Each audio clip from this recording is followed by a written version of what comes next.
வாழ்க வையகம், வாழ்க வையகம், வாழ்க வளமுடன். குருவே துணை. அனைவருக்கும் அன்பு வணக்கம். ஆசான் அருட்தந்தை வேதாத்ரி மகரிஷி அவர்களது ஞான களஞ்சிய கவிதைகள் படித்துக் கொண்டிருக்கிறோம். இன்று கவியன் 227 ஆட்சியாளர்களின் நிலையாமை என்பது தலைப்பு.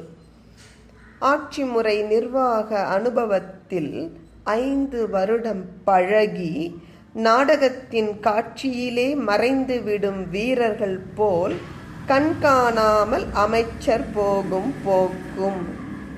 சாட்சிகள் போல் மக்களெல்லாம் அவர்கள் செய்யும் செய்கையெல்லாம் கண்காணிப்பதும் நினைந்தே நீட்சி முறையில் என்றும் பயனளிக்கும் நேர்மையுள்ள பல முறைகள் ஆய்ந்து அறிந்தோம். பாருங்க, ஒரு சமூகத்திற்கு நன்மையான திட்டங்களை செயல்படுத்துவதற்கு முன்பு என்னவெல்லாம் சிந்தித்திருக்கிறார் அருட்தந்தை என்று. அவர் முதல்ல இந்த ஆட்சி பொறுப்பில் இருக்கின்றவர்களது நிலையாமை குறித்து சிந்திக்கிறார். ஏன்னா இப்போ அவர் 2 துறைக்கு அமைச்சர். ஆனால் அவர் என்றும் வாழ்நாள் முழுவதும் அமைச்சராக இருக்க முடியாது. 5 ஆண்டுகள் தான் அமைச்சராக இருக்க முடியும். அப்போ இவர் என்ன நல்லது செய்யறதுனாலும் இந்த 5 ஆண்டுக்குள் செய்யணும். அது மட்டுமல்ல, அவர் செய்கின்ற செயலின் பலன் அந்த 5 ஆண்டுகள் மட்டும் பலன் தருவதாக இருக்கக்கூடாது. நிலைத்த பயனை, மக்கள் வாழ்நாள் முழுவதும் நீடித்த பயன் தரக்கூடியதாக இருக்கணும். எனவே அருட்தந்தை முதலில் அமைச்சர்களின் நிலையாமையை கணக்கில் எடுத்துக் கொள்ளுகிறார். ஏன்னா இவங்களுக்கு இருக்கிற அந்த குறுகிய காலத்திற்குள் செயல்படணும்.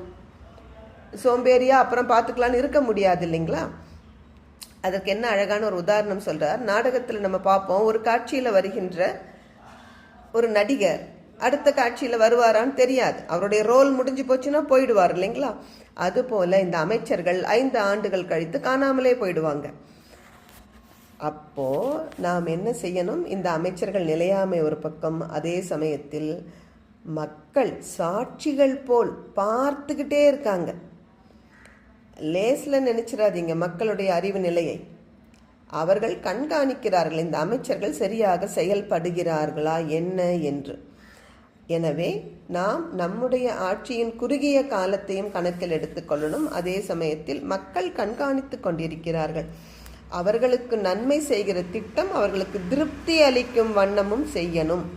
அதே போல நீண்ட காலம் பயன் தர வேண்டும், நேர்மையான முறையில் இருக்கணும். இத்தனையும் கணக்கில் எடுத்துக்கொண்டு ஆராய்ச்சி செய்து ஆய்வு முடிவிற்கு அருட்தந்தையினுடைய குழு வந்திருக்கிறது. நன்றி. வாழ்க வளமுடன்.